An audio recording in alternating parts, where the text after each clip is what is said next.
Welcome to Future Economies Start with Youth, the podcast. My name is Kevin Eustatia, and in today's episode, we'll be exploring the opportunities and also the limitations in entrepreneurship in bridging the gap of decency.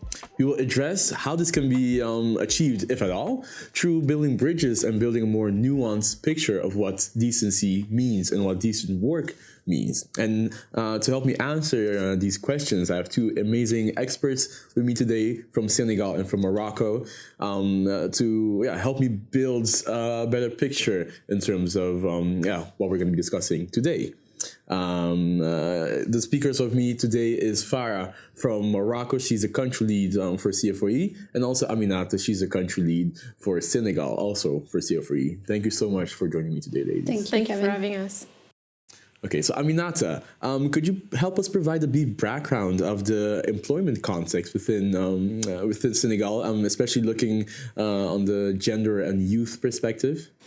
Thank you, Kevin, for asking. My name is Aminata Diouf, and I am the country lead for the Challenge Fund for Employment, as you mentioned, in Senegal. So going back to your question, Senegal is a relatively small country, with a very young population. When you see that 80% of the population is under 35, so very active. And recently, one of the reports from the National Agency for Statistics mentioned that 21.9, basically 22% of the active population is unemployed, which is a lot. And if you add to that the 300,000 that joins the labor market every year, it puts a lot of pressure basically for this youth. And more we see that youth are turning to entrepreneurship as the only viable option, basically. Although 90% of the jobs that are being created are very informal, but still we see a lot of potential. And recently the government has been, over the past decade, pushing very hard to create this, very favorable and viable environment for entrepreneurs through a large range of initiatives. We have APEX that can help you create your business basically within 1 week. We have the DARE that is really pushing for easier access to financing for the youth, because it's one of the main constraints basically when you talk about entrepreneurship in Senegal. And we also have the fact that Senegal is the second country, I believe, after Tunisia, to sign the Startup Act, committing really to create this viable ecosystem for entrepreneurship through a large range of policies, incentive, like when it comes to taxes or customs or access to finance, as I mentioned earlier. So we are all very excited and looking forward to discussing more with you. Yeah, thank you. And Farah, I'm turning now to you. Could you provide a brief background of the employment sector within Morocco?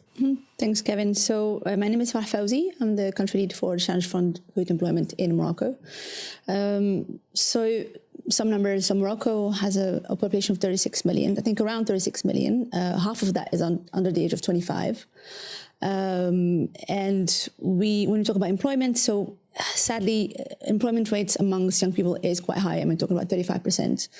But again, I'm against, like in Senegal, the government is very much aware, that there needs to be a lot of investment being done for youth to bridge that gap between, education and the labor market. So there is a lot of government initiatives that support the development of initiative that helps to, supposed to support like social inclusion, supporting vulnerable communities. When we talk again about employability, access to employment, there's many programs. There's a lot of vocational training, technical trainings. This is both at the institutional level.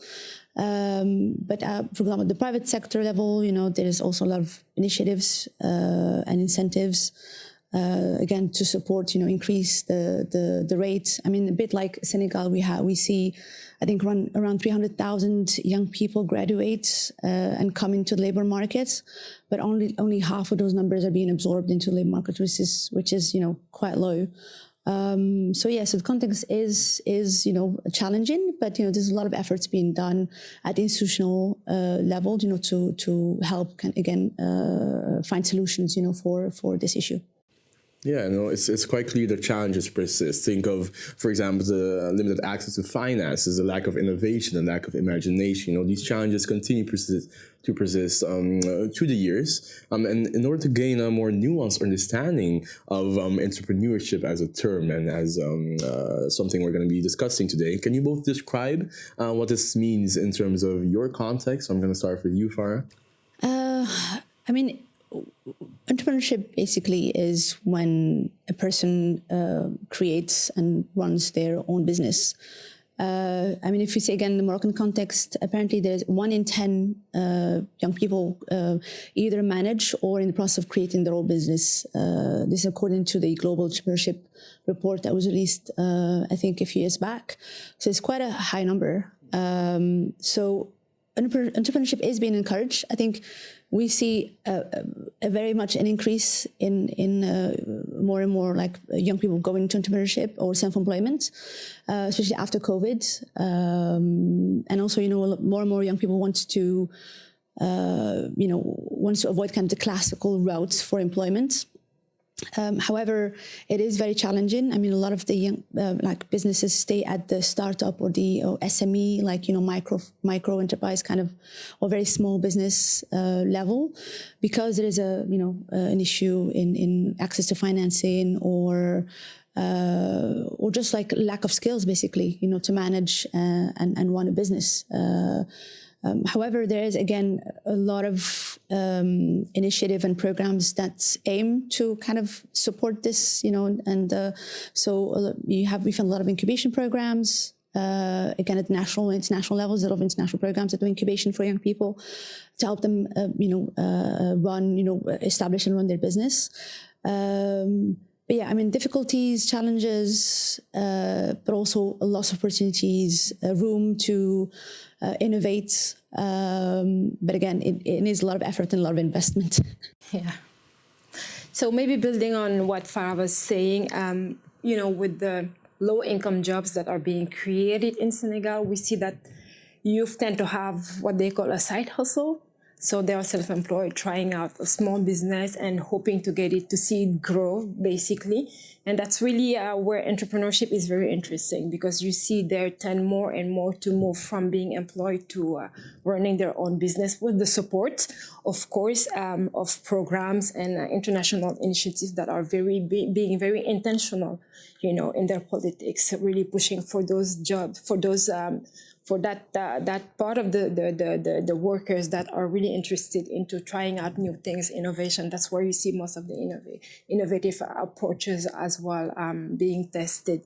So yeah, it's very interesting. Like Farah was saying, a lot of constraint when it comes to access to finance. I think similar to Farah, our authorities are really pushing for it, and we can also mention some of the international initiatives like the Challenge Fund. If you take the Challenge Fund in Senegal, for example, we have a lot of self-employed in this first portfolio. So we are trying to, embed, I will say, job decency and quality job in a very still informal, moving to formal sector, which is quite challenging, but hey, I think there's a lot of options here, so we can definitely, I'll say, tap in. Yeah. Yeah, I totally agree with you. And Farah, I want to move on to you now. From this understanding, do you think that entrepreneurship is a catalyst, or do you think it can be a catalyst to providing decent jobs? It definitely can, but again, there is a long way again to get to that point. I think again, if we go back to the question of self-employment, for example, as a young person, it does require a lot of effort. It's a lot of working hours, a lot of investment, financial and personal. I think being able to make a livelihood as a self, as we call it in French, in our respective countries, auto-entrepreneur, is hard. And I think it also I think adds a challenge. For example, if you're if you establish a business and you want to grow as a business and being able to recruit more people, then obviously you have to be able to provide, decent job to these people.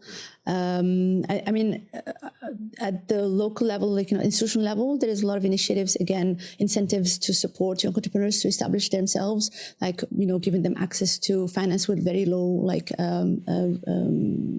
tax rate, exactly, on revenue. Like, I think it's 2% if you have revenue of like around 40,000 euros a year, which is quite, again, I think it adds up to the decency parts. But I think at the same time, it is a struggle and it is a difficult, I think, even through like normal employment, decency can be an issue. So as you can imagine, for someone who's self-employed or a self-entrepreneur, it is challenging. But again, I think our local authorities are working very hard kind of to address that. And again, there's international programs like CFYE, Challenge Fund, that also trying to support that in close partnership with the private sector. Thank you so much, Farah. And Aminata, Senegal is also a different country in a different region of Africa. So I want to ask you the same question now. Do you think, in your context, that entrepreneurship is a catalyst for decent jobs? Thank you, Kevin, for asking. So yes, I definitely think that entrepreneurship is the way to go. Earlier, I mentioned that every year the labor market welcomes up to 300,000 new joiners. The absorption rate is actually very low. It's only 10% that is, so you can see the gap here. So basically, entrepreneurship is the way to go for me, although 90% of the jobs that are being created are still informal. And when it comes to decency, decency for me comes with a little formalization. That's where we come in as programs, international programs, but also national initiatives to really be very intentional to support these businesses that are still very fragile in a very fragile context as well. So to help them make the move when they are willing to do it and ready to do it. And I think in Senegal, the Startup Act is a very good start if the government really commits to it, basically. And on top of the Startup Act, I can mention other programs that I've been involved with, such as the MasterCard Foundation. And I also know that Annabelle is doing great things on the entrepreneurship topic in Senegal. And I think let's not forget the Challenge Fund that is really pushing hard to create that very viable ecosystem for entrepreneurs here. Yeah, and if I can add, actually, talking about like very specific initiatives, being run in countries that's supposed to help, again, entrepreneurs and address this point of decency. In Morocco, we have, again, the Moroccan government is very much aware of the fact that they need to support young people. There's a strategy that was set up a few years back, a youth strategy specifically, to make sure that young people are involved in all aspects of decision making. So we have, for example, an agency that's called PME, basically that's supposed to help and support startups and SMEs.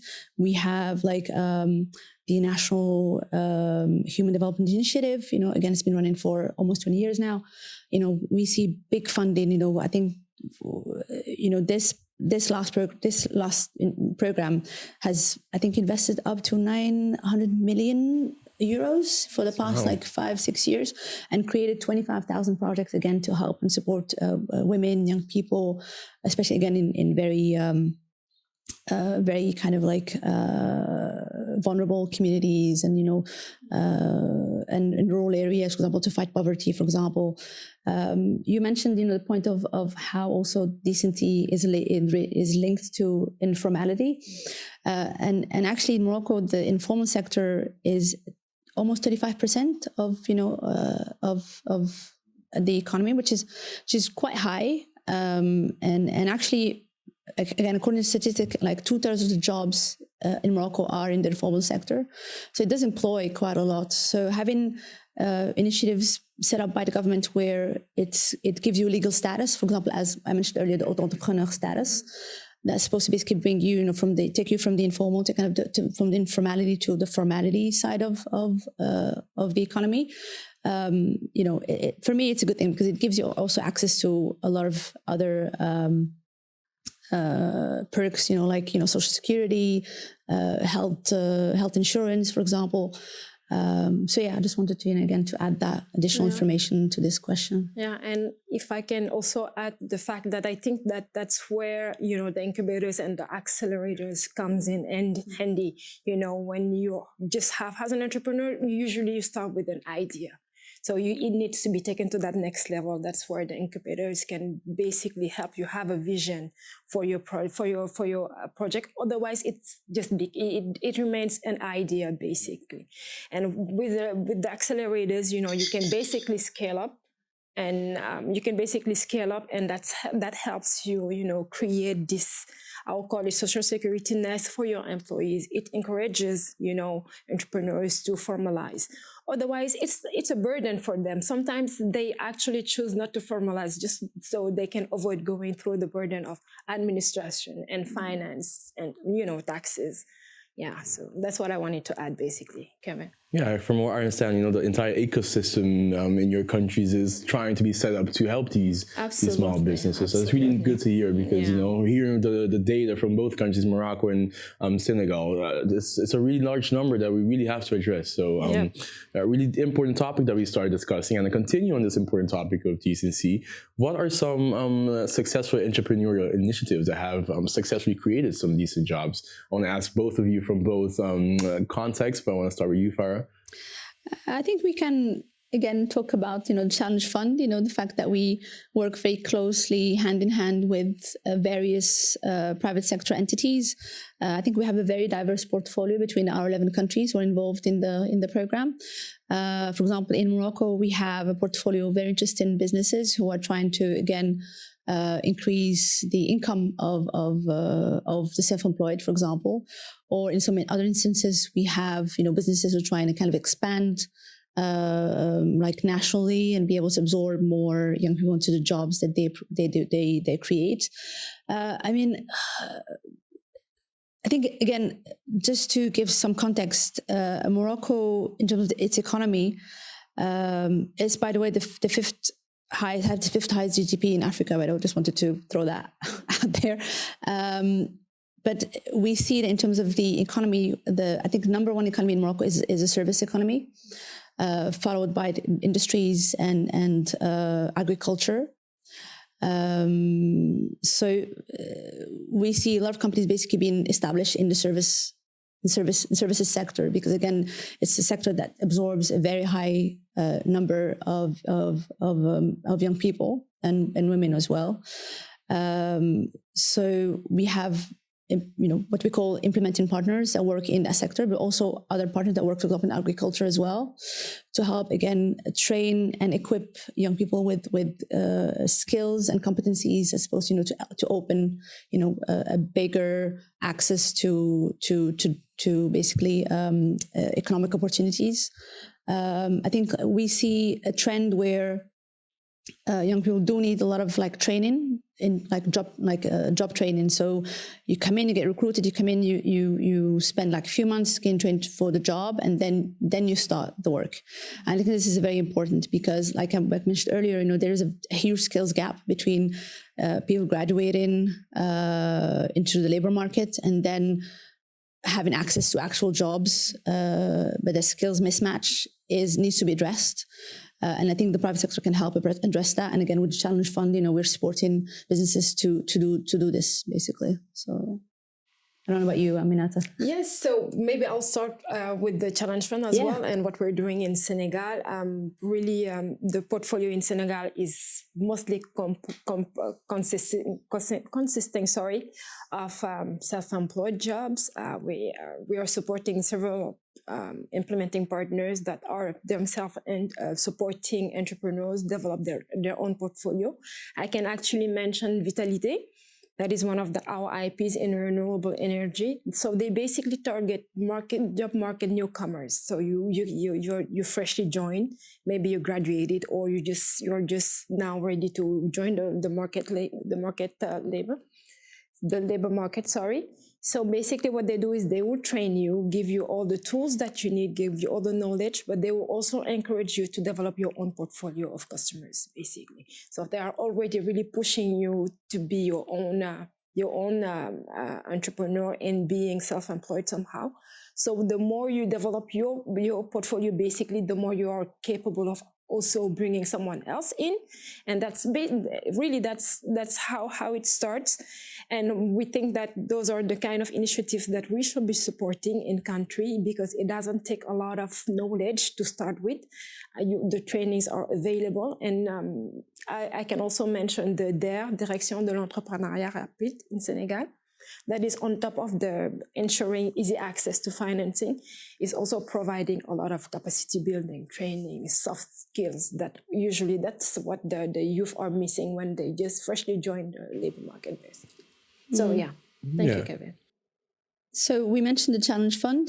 To add just like one more example, for Morocco, the government has set up a strategy of basically creating 100,000 entrepreneurs by 2025. So there's a big effort, concerted effort actually, with the civil society, also the private sector, international programs to help with this. So again, to give you an example of like some of the partners we work with, we have a partner called Station A. So their mission basically is to provide a platform for youth entrepreneurs to basically sell their services to the general public. So I think we see a lot of these, these type of initiatives where you have your young entrepreneurs with like interest in job models or just interest in businesses, but they lack the capacity to access the markets, be able to sell some services basically. So again, with Station A, one solution, for example, that they created is basically creating this online platform where again, youth entrepreneurs and female entrepreneurs, like women obviously as well, come in, open like a e-shop where, for example, me as a customer can come in and find like service or goods in very specific area, like, I don't know, like food and more, technician side, like, IT services, etc. So yeah, I mean, this is some of the examples I think we have in our program that provide those solutions. Yeah, and Aminata, in your previous answer, you mentioned these trainings on these soft skills, and that actually opens the door to another really important part in terms of decency. So my next question for both of you is, what role does vocational training, skills development, and job creation programs play in these decent work opportunities for young people? Yes, so I think Farah mentioned earlier the mismatch between the education, the classic educational programs and the market needs, and we also noticed that in Senegal, and youth are more and more turning into TVETs, but also other skills development opportunities to fill that gap. Really, so basically, most of them, when they join the labor market, they are not ready yet. They are not tooled. So that's when the TVET comes in. And also you have to know that in Senegal, we have a quite low education rate. So the government is also very aware of that and is considering TVET as one of the possibilities for youth to receive some trainings and, have basically a profession. So they are ensuring there is easy access through a lot of scholarship programs, and it's basically really, really easy in Senegal to get access to those training, especially in the rural areas of Senegal, where the educational rate is very, very low. Yeah, and I mean, Farah, and how do you see this role of vocational training, TVET, and soft skills training development within your context? I think it's very similar to Senegal. We also have a very high literacy rate, unfortunately, and even though again the government is trying really hard to kind of address this issue, we actually noticed that more women actually are affected by this issue. So, which means that they get less access to employment opportunities. So there are various initiatives that supposed to address literacy, like especially in rural areas. I think it's highest in rural areas. We do have a government agency that's called l'OFPTT, which is basically focalized on vocational training and technical training. And actually, the private sector works very closely with these government institutions in, again, providing internship, apprenticeship. I think sometimes they even cover like the salary or part of the salary of this young person, so they get opportunities to go, work in a company for a certain amount of time. Because we notice as well that sometimes when the young person doesn't have enough experience, again, it's quite a challenge to find a job. So these type of programs, again, help equip, young people to be able to afterward access full employment, or eventually launch their own business, because again, there's so many other programs, incentives being put together at national, international level, with so many international programs, including CFYE, to help young people basically, have an income or a decent job to be able to make a livelihood, basically. Yeah. So yeah, and if I can add to that, in Senegal, something that has been trending lately is a combination where you get to have like 1 year in school and 1 year in an enterprise related to the field that you are studying in. And interesting enough, we've noticed that most of the youth that benefited from those programs easily actually joined the job market. So they managed to insert themselves easily compared to a young man or a young girl that went through the classical pathway of education. So it's very interesting to notice that. Yeah, it's interesting to hear, and now we have a video from the CEO of Calinounou, Fatou, as the country lead from Senegal. Do you want to introduce her, Aminata? Absolutely. It's one of the IPs that, not the IPs, but the SMEs that we are actually supporting through WIC Women and the Women Investment Club. That is one of the IPs that is solely focusing on women-led SMEs. So basically, you start with 6 months of pre-investment readiness, and once you are ready, that's when they start injecting basically the funds. So Calinounou is tapping into a very sensitive part of the society, that are the home workers. Basically, they are investing in care economy, trying to bring more value into that kind of jobs that we see a lot in Senegal. Women move from the rural areas of Senegal to move to Dakar regularly, just to be house helps and nannies and maids. I don't really like that word, but that's the word. So what Calinounou is doing is ensuring some sort of formalization of that type of jobs. They ensure that you have a contract. They ensure that you have your rights are known within the household. They also manage to maybe sometimes get you paid like double double the salary that a random girl from the rural areas will actually make. So it's very interesting to see. I like to call them the unseen, because they are not those kind of jobs are not very valued in Senegal until people like Fatou from Calinounou and other entities are now being interested in it and bringing more light also to that unfair situation that they are going through in Senegal. So happy to introduce Fatou Diop from Calinounou. Yeah, let's take a look. Yes, thank you for coming. So my name is Fatou. So I created Calinounou because a family member was faced with a very hard choice. So she had the choice to either quit her job to become a stay-at-home mom and take care of her daughter, or have her daughter live at her parents' house and only see her during weekends. And that was too only because the last nannies that she had were very abusive toward her daughter. At that point, I was not a mom yet, but of course I was going to become a mom at some point.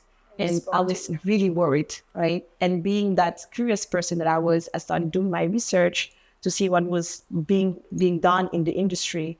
And I realized that the industry was informal when I was a kid and still was at that point. And yeah, as a woman and as a future mom, I think I had to do something. So that's why I created Calinounou. That is a company that aims to formalize, modernize, and professionalize the care industry in Africa. Given the significant participation of women in this informal You mentioned it, informal sector. How do you see the challenges, but also the opportunities we have to ensure decency in jobs, even within an informal setting? So being in the informal sector that we're trying to formalize, we don't have any model to follow. We had to do everything by ourselves from scratch. So going through the trainings, to the procedures, also to the legal part, we have to figure out everything by ourselves. That's one of the first challenges. But second challenge is that we're working with women. So it's very hard for women in that sector to keep a formal full-time job because of the social environment that we are. We are in a country where, in general, women have men they are under responsibilities of men. Yes. So they have to get approval from those men, either it's their fathers or their husbands, to get a job or to keep on working. For example, we've had many of our employees that had to quit just because the husband didn't want them to work anymore. It's a shame. So the next question will be, how does Calinounou contribute to the improvement of professional life for women?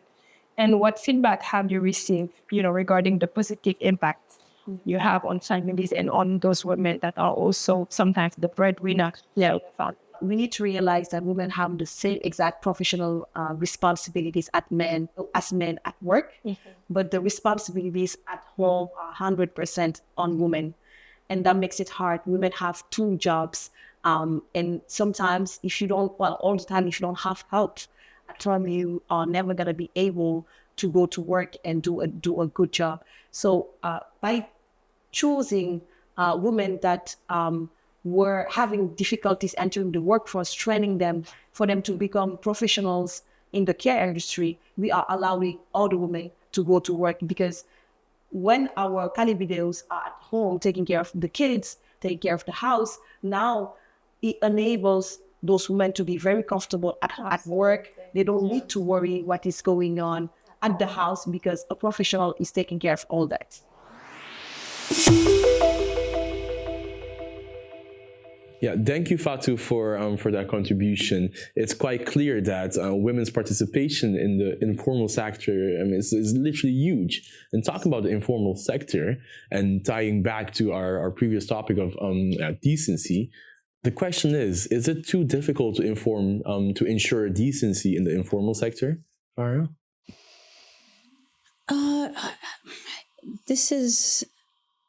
I think it's a tricky question because, like I said, we see a very high rate of employment in the informal sector, but we also see people who choose to remain in the informal sector because of them that provides more decency. It is kind of a difficult question to answer, to be honest. So maybe I'll pass it on to Aminata. I will try to answer. So we recently hosted this year a learning event around the topic of job decency and equality of jobs. And one of the key learnings that we received was throughout the portfolio, the Challenge Fund portfolio, job decency and quality job was very different, was considered very different from one job to another. So it really, like Farah was saying, it's very tricky it's very hard to label it, basically. It will depend. For some, it's solely about the income that they are making. For others, it's the flexibility. If you take Nyokobo, for example, that is creating this e-commerce platform where social sellers can actually come and sell their goods.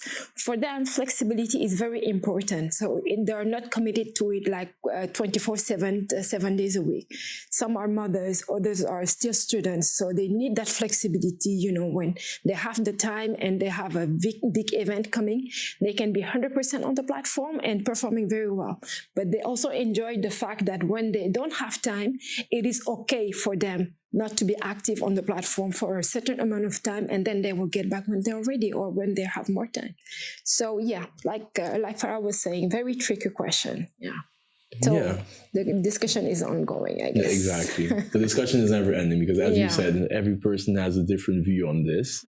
Thank you so much, Aminata. Thank you so much, Farah. I think we really shine the light on the role that entrepreneurship can play in terms of having decency, not only decency for young people, decency for women, but decency overall, especially looking at the informal sector versus the formal sector. So thank you so much for joining here today. And it's quite evident from our discussion and from your the things you mentioned that this requires a multifaceted approach. The collaboration between government, private sector, and education institutions has to happen. I mentioned the multifaceted entire ecosystem approach to solving this huge challenge. Thank you so much for joining us today. We really look forward to exploring these vital topics in future episodes, and also exploring these vital topics in our future collaborations with you too. Thank you so much, Farah, Aminata. Thank you very much, Kevin. Thank you for having us. It was a pleasure. It was a pleasure too. Thank you so much. Yeah. This was Future Economies Start with Youth, the podcast. My name is Kevin Eustatia, and I'll see you next time.